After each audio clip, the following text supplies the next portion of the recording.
유언이라는 게 세 가지 조건만 만족하며 효력이 있다고 보시면 되는데요. 재벌집 막내 아들에서와 같이 유언할 당시 실제로도 많은 분쟁과 법적 다툼으로 이어지고 있는데요.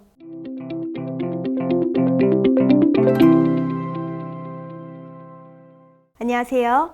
어렵게 느껴지는 상속을 누구보다 쉽고 정확하게 풀어드리는 상속 전문 변호사 유지은입니다. 재벌집 막내 아들에서 할아버지인 진양철 회장이 아쉽게도 사망하게 되는데요. 남겨주신 유언장에는 다른 가족들과 다르게 송중기만 아무 몫도 못 받는 걸로 나오죠. 저도 사실 드라마를 보면서 너무 의외였는데요. 그렇게 불합리하게 유언장을 남기다 보니 얼마 후 송중기 아버지가 송중기를 찾아와 할아버지 사망 전 병원 CCTV를 공개하고 유언 무효를 다투자는 장면이 나옵니다. 이 유언이 유효하냐 무효하냐를 다투자는 근거에 대해 법적으로 살펴보면 치매나 선망 같은 뇌질환을 앓고 있다든지 또는 심신상실 상태에 있는 사람이 한 유언은 그 사람의 진정한 의사표현으로 볼 수 없다는 건데요. 실제로도 우리 사회의 고령화로 인해 치매 환자 수가 증가하게 되면서 이 유언과 관련된 분쟁이 급증하고 있습니다. 그렇다면 법적으로 진짜 이렇게 유언의 무효를 주장할 수는 있는지, 만약 가능하다면 얼마나 심각한 질환이 있어야 인정되는지를 제가 오늘 상속 전문 변호사로서 알려드릴 테니까요. 끝까지 시청하셔서 유언에 대해 이해하는 데 도움이 되셨으면 좋겠습니다.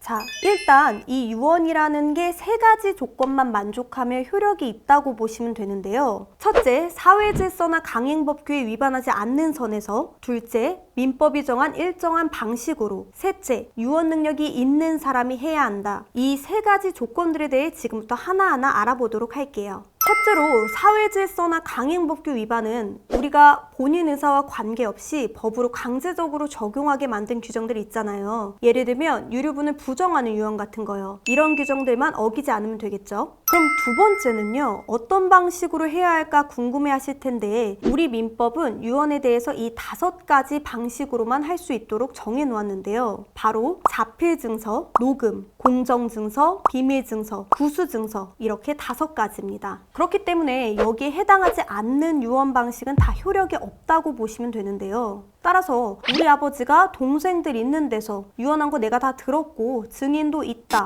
이런 식의 유언은 다 무효가 되겠죠. 자, 그럼 마지막 세 번째 조건이 바로 유언 능력이 있는 사람이어야 하는데 재벌집 막내 아들에서 CCTV를 공개하려고 했던 이유가 바로 이것 때문인데요. 그럼 이 유언 능력에 대해 조금 더 자세히 살펴보면 유언 능력이라는 게 어떤 특별한 능력이 있어야 되는 건 아니고요. 만 17세 이상의 의사 능력이 있으신 분들은 모두 유언 능력이 있다라고 보시면 되는데 보통 문제가 되는 경우는 송중기 할아버지처럼 뇌질환이 있다거나 치매로 자식도 못 알아보신다거나 뭐 이런 상황들이 되겠죠. 이럴 경우 그 유언이 진짜 무효인지 아니면 유언 당사자가 한 유언이니 그래도 효력이 있는지가 관건인데 정답부터 말씀드리면 유언할 당시 유언자의 의사 판단 능력이 없었다고 증명이 되면 바로 이 유언은 무효가 됩니다. 그런데 유언에 대해 분쟁이 발생할 때가 되면 이미 유언자는 사망한 후이기 때문에 이 유언자가 유언할 당시에 어떤 인지 능력을 갖고 있었는지 판단하는 게 쉽지 않다는 문제가 생기죠.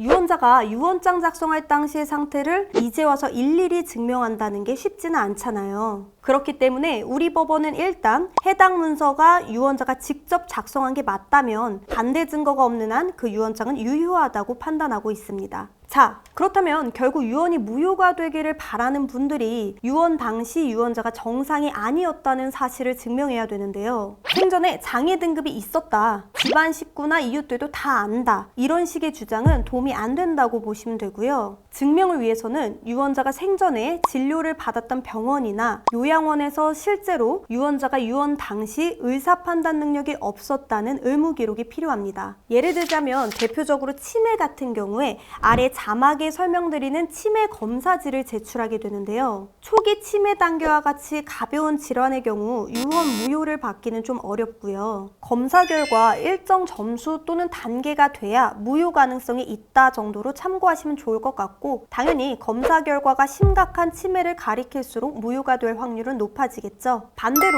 가벼운 치매 증상이 있는 아버지가 돌아가셨을 때 유언장의 효력이 걱정되시는 분들이라면 유언 당일 의사로부터 오늘 의사결정 능력이 정상이다 라는 소견서를 받아서 위에 설명드렸던 공정증서에 한 방식으로 유언장을 작성하는 것이 제일 확실하고요. 그게 안 되는 상황이라면 의사가 심신회복의 상태를 유언장에 부기하고 서명 날인하거나 유언장 작성하실 때 관련된 내용들을 영상이나 음성과 함께 남겨두셔서 위에서 설명드린 치매 검사지와 함께 보관해 놓으면 재판에서 방어하는 데 도움이 될 수 있으니 참고하시면 좋을 것 같네요.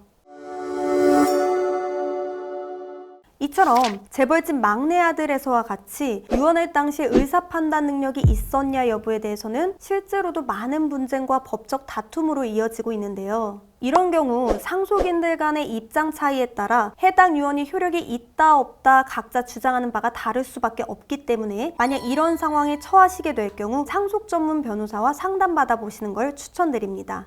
오늘 영상은 여기까지고요. 더 궁금하신 점 댓글로 남겨주시거나 아래 번호로 연락주시면 제가 직접 상담 도와드리도록 하겠습니다. 도움이 되셨다면 구독과 좋아요 눌러주시면 제 영상에 큰 응원이 될 것 같습니다.